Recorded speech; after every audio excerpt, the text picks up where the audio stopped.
Alrighty, good evening. It is 13th of June 2019. It's like 8 o'clock. I said I would get this out today, so I am. This is one of my favorite books I've ever written, Richest Man in Babylon by George Clason. This is, I think, a condensed version of it, but I'll go over the first section. This is obviously taken in Babylon time. It's about a guy named Askred. I want to get that right. A-R-S-K-A-D.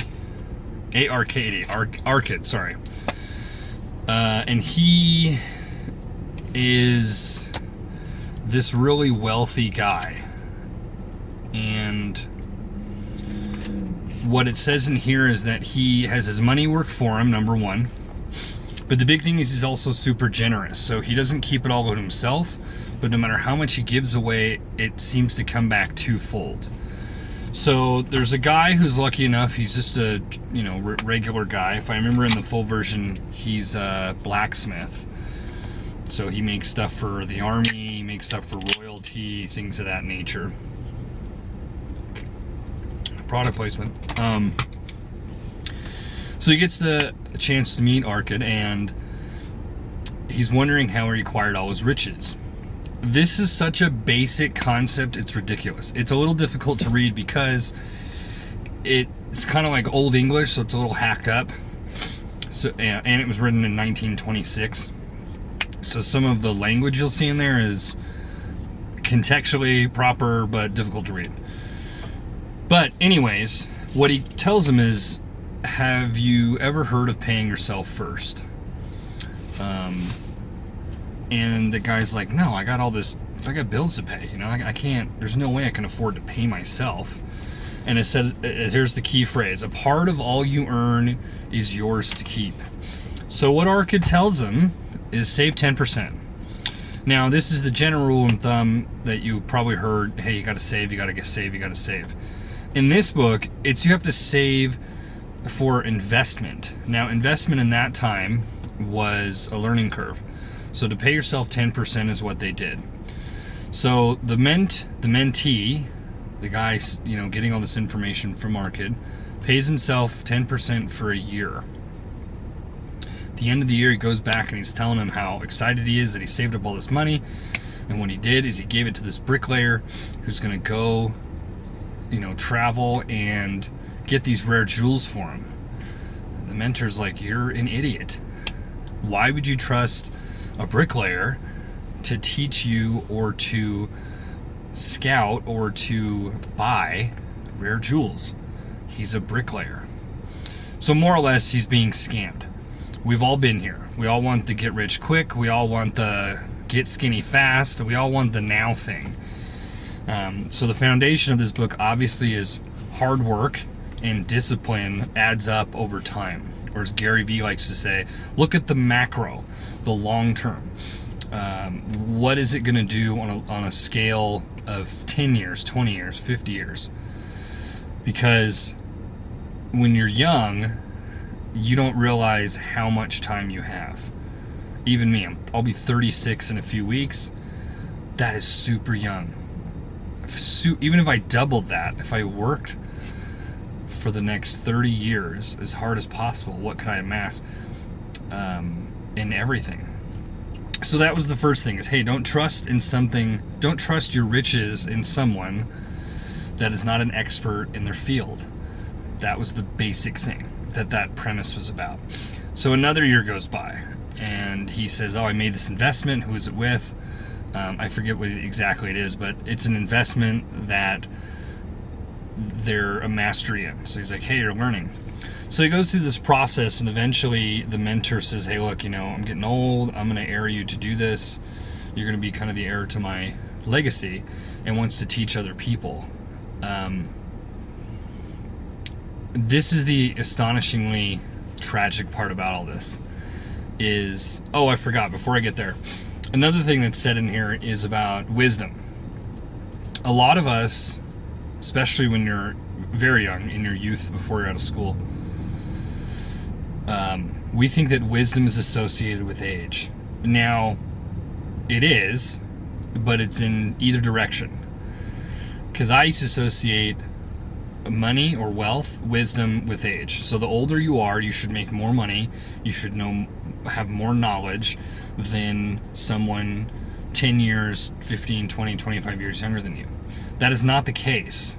What they're teaching in this, and what I have learned, is that wisdom is acquired through experience. Wisdom is acquired through failure. Wisdom is acquired through wanting to do something, thinking you can do it, trying it, and not even coming close. Now, when you go to the next person, someone says, oh, I want to learn from your mistakes. That can never happen. I can tell you what mistakes I made, and you can digest that and figure out what works for you. But don't trust your riches in someone who's not a master of what they're promising. In other words, a bricklayer to buy jewels. That's a key thing you can teach someone, sure. If they're going to promise something, or if you're going to invest in something, make sure they know what they're talking about. Good piece of information. Doesn't mean everyone's going to follow it. No, because everyone has gotten scammed. We've all gotten scammed by something, and not all scams are exactly that. Some are, hey, get this information, but you got to put in the work. I said I'll give you the information. You got to put in the work.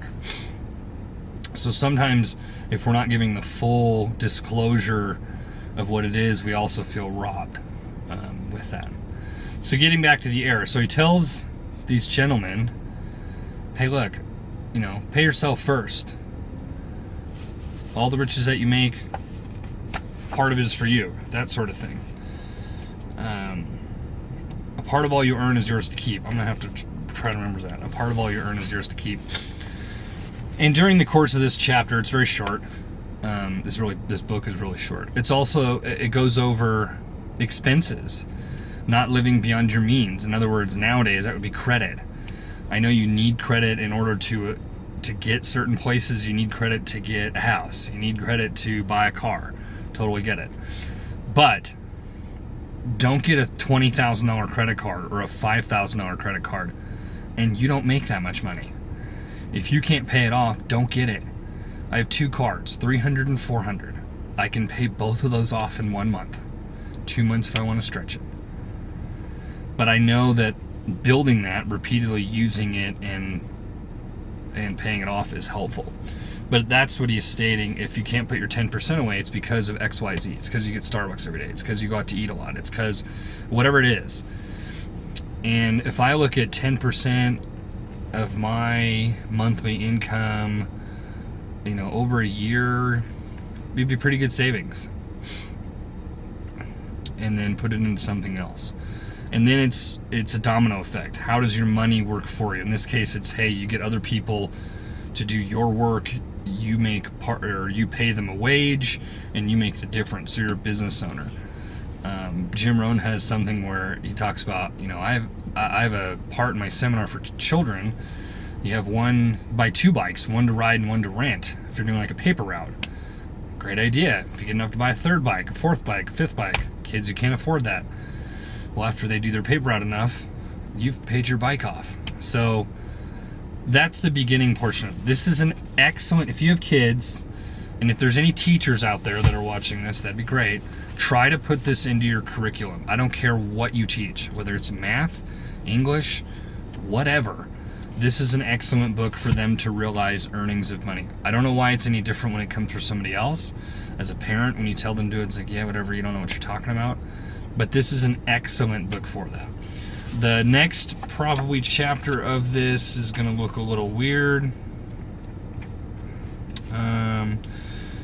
He's going over the tablets, which is basically, there's